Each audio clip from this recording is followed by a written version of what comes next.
And now, the best 60-ish seconds of your week. And as the fall truly gets underway and the campaign gets rolling, it's time for the first debate. And I'll tell you right up front that this week will be a little bit shorter best 60 seconds. Don't spend too much time lamenting that fact, because I am in Brazil, my native land, to watch the Philadelphia Eagles play football last night.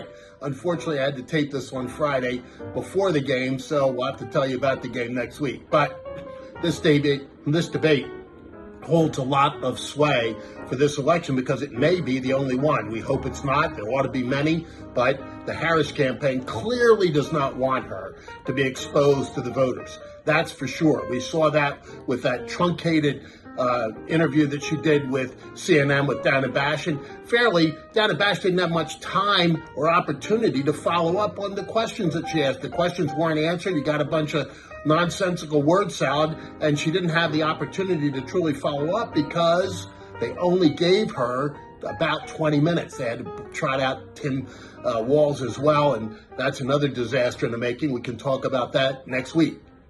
And in this September 10th debate, President Trump has a real opportunity to lay bare some of the inconsistencies and flat-out lies of the Harris campaign. I mean, she's been all over on every issue, from energy, where she said once upon a time, not that long ago, that she was for a total ban on fracking, but now says, oh, fracking is okay, where she said she supported the Green New Deal and went along with Bernie Sanders and others on that. Now she says maybe not so much. And she was the one that wanted to eliminate internal combustion cars, some 285 million of them, think about that, and replace them with these electronic vehicles. She was the person that said a wall was immoral, un-American, unworkable, etc., and now says, oh yeah, I guess we could build a wall. And on and on and on. She was somebody that said that we ought to decriminalize border crossings, etc.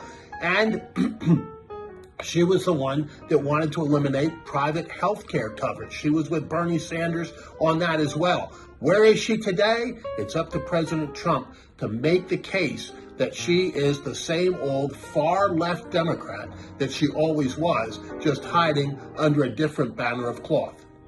And in the immortal words of the Clinton campaign from 1992, it's the economy, stupid. And ultimately, that's what it does boil down to. And Kamala Harris's positions on the economy are now well known, and they are horrible.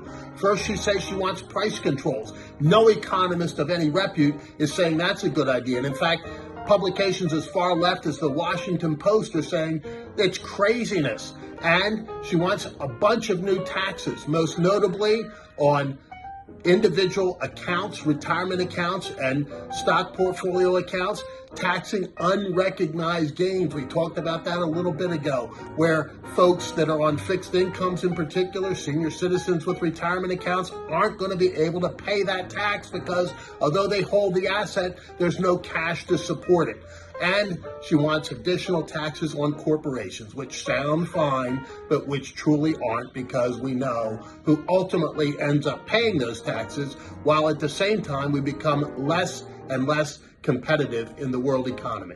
And as I leave my room here, I'll be putting on my Eagles jersey and heading to the stadium to watch the Philadelphia Eagles take on the Green Bay Packers, the first game ever played on Latin American soil, the NFL trying to expand its footprint, and I'm proud to be here with so many Pennsylvanians. It was amazing. When we got into the airport early Monday morning, I was astounded at hundreds of Philadelphia Eagle fans strolling around the airport at dark early.